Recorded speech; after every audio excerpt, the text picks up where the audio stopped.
ओम नमः शिवाय। माता सरस्वती को प्रणाम करते हुए एवं श्री गणेश भगवान का ध्यान धरकर शिव महापुराण के 3 अध्याय का श्रवण करते हैं। बिंदुक ब्राह्मण की कथा। श्री सूत जी बोले, शौनक सुनो, मैं तुम्हारे सामने एक अन्य गोपनीय कथा का वर्णन करूंगा, क्योंकि तुम शिव भक्तों में उग्रगण्य व देवताओं में श्रेष्ठ हो। समंदर के निकटवर्ती प्रदेश में वाशकल नामक गांव है, जहां वैदिक धर्म से विमुख महापापी मनुष्य रहते हैं। वे सभी दुष्ट हैं एवं उनका मन दोषित विषय भोगों में ही लगा रहता है। वे देवताओं एवं भाग्य पर विश्वास नहीं करते। वे सभी कुटिल वृत्ति वाले हैं, किसानी करते हैं और विभिन्न प्रकार के अस्त्र शस्त्र रखते हैं। वे व्यभिचारी हैं। वे इस बात से पूर्णता अनजान हैं कि ज्ञान, वैराग्य तथा सद्धर्म ही मनुष्य के लिए परम पुरुषार्थ हैं। वे सभी पशु बुद्धि हैं। अन्य समुदाय के लोग भी उन्हीं की तरह बुरे विचार रखने वाले धर्म से विमुख हैं। वे नित्य कुकर्म में लगे रहते हैं एवं सदा विषय भोगों में डूबे रहते हैं। वहां की स्त्रियां भी बुरे स्वभाव की, स्वच्छ आचारणी, पाप में डूबी, कुटिल सोच वाली और व्यभिचारिणी हैं। वे सभी सद्य व्यवहार तथा सदाचार से सर्वथा शून्य हैं। वहां सिर्फ दुष्टों का निवास है। वाशकल नामक गांव में बिंदुक नाम का एक ब्राह्मण रहता था। वो अधर्मी, दुरात्मा एवं महापापी था। उसकी स्त्री बहुत सुंदर थी। उसका नाम चंचला था। वो सदा उत्तम धर्म का पालन करती थी, परंतु बिदुंग वेश्यागामी था। उस तरह कुकर्म करते हुए बहुत समय व्यतीत हो गया।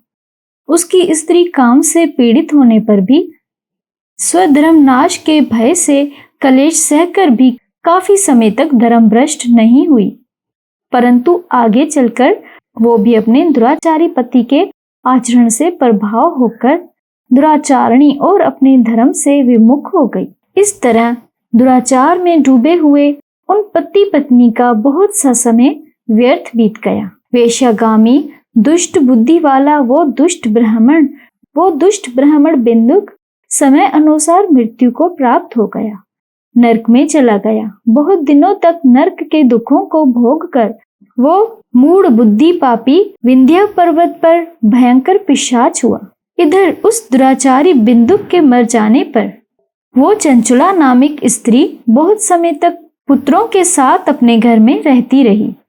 पति की मृत्यु के बाद वो भी अपने धर्म से गिरकर पर पुरुषों का संग करने लगी।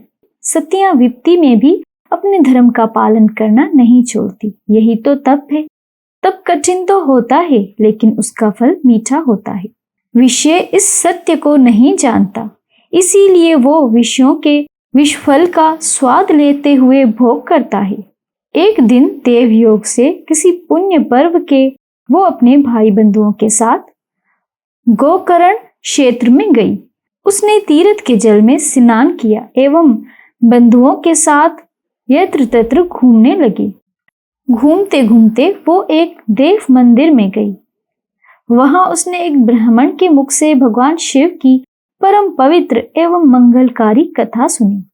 कथावाचक ब्राह्मण कह रहा था, जो स्त्रियां व्यभिचार करती हैं, वे मरने के बाद जब यमलोक जाती हैं, तब यमराज के दूत उन्हें तरह तरह की यंत्रणा देते हैं। वे उसके काम अंगों को तपत लोह दंडों से दागते हैं। तपत लोहे के पुरुष उससे संग कराते हैं। ये सारे दंड इतने वेदना देने वाले होते हैं कि जीव पुकार पुकार कर कहता है कि अब वो ऐसा नहीं करेगा, लेकिन यमदूत उसे नहीं छोड़ते। कर्मों का फल तो सभी को भुगतना पड़ता है। देव ऋषि मुनीश सभी इससे बंधे हुए हैं। ब्राह्मण के मुख से ये वैराग बढ़ाने वाली कथा सुनकर चंचला भय से व्याकुल हो गई। कथा समाप्त होने पर सभी लोग वहां से चले गए। तब कथा बांचने वाले ब्राह्मण देवता से चंचला ने कहा, हे ब्राह्मण, धर्म ना जानने के कारण मेरे द्वारा बहुत बड़ा दुराचार हुआ है। स्वामी, मेरे ऊपर कृपा कर मेरा उद्धार कीजिए। आपके प्रवचन को सुनकर मुझे इस संसार से वैराग्य हो गया है। मुझ मूढ़ चित्त वाली पापनी को धिक्कार है। मैं निंदा के योग्य हूँ। मैं बुरे विषयों में फंसकर अपने धर्म से विमुख हो गई थी। कौन मुझ जैसी कुमार्ग में मन लगाने वाली पापनी का साथ देगा? जब यमदूत मेरे गले में फंदा डालकर और नरक में मेरे शरीर के टुकड़े करेंगे, तब मैं कैसे उन महायातनाओं को सहन करूंगी? मैं सब प्रकार से नष्ट हो गई हूँ, क्योंकि अभी तक मैं हर तरह से पाप में डूबी रही हूँ। हे ब्राह्मण, आप मेरे गुरु हैं, आप ही मेरे माता पिता हैं। मैं आपकी शरण में आई हूँ। मुझ अबला का अब आप ही उद्धार कीजिए। सूत जी कहते हैं, शौनक इस प्रकार विलाप करती हुई चंचुला ब्राह्मण देवता के चरणों में गिर पड़ी। तब ब्राह्मण ने उसे कृपा पूर्वक उठाया। ब्राह्मण बोले, नारी तुम सौभाग्यशाली हो, जो भगवान शंकर की कृपा से तुमने वैराग्य पूर्ण शिव पुराण की कथा सुनकर समय से अपनी गलती का एहसास कर लिया है। तुम डरो मत और भगवान शिव की शरण में जाओ। उनकी परम कृपा से तुम्हारे सभी पाप नष्ट हो जाएंगे। मैं तुम्हें भगवान शिव की कथा सहित वो मार्ग बताऊंगा जिसके द्वारा तुम्हें सुख देने वाली उत्तम गति प्राप्त होगी। शिव कथा सुनने से तुम्हारी बुद्धि शुद्ध हो गई है और तुम्हें पश्चाताप हुआ है तथा मन में वैराग उत्पन्न हुआ है। पश्चाताप ही पाप करने वाले पापियों के लिए सबसे बड़ा प्रायश्चित है। पश्चाताप ही पापों का शोधक है। इससे ही पापों की शुद्धि होती है। साधु पुरुषों के अनुसार पापों की शुद्धि के लिए प्रायश्चित पश्चाताप से ही संपन्न होता है। जो मनुष्य अपने कुकर्म के लिए पश्चाताप नहीं करता, वो उत्तम गति प्राप्त नहीं करता, परंतु जिसने अपने कुकृत्य पर हार्दिक पश्चाताप होता है, वो अवश्य ही उत्तम गति का भागीदार होता है। इसमें कोई शक नहीं है। शिव पुराण की कथा सुनने से चित्त की शुद्धि एवं मन निर्मल होता है। शुद्ध चित्त में ही भगवान शिव व पार्वती का वास होता है। वो शुद्ध आत्मा पुरुष सदा शिव के पद को प्राप्त होता है। इस कथा का श्रवण सभी मनुष्यों के लिए कल्याणकारी है, अतः इसकी आराधना व सेवा करनी चाहिए। यह कथा भव बंधन रूपी रोग का नाश करने वाली है। भगवान शिव की कथा सुनकर हृदय में उसका मनन करना चाहिए। इससे चित्त की शुद्धि होती है।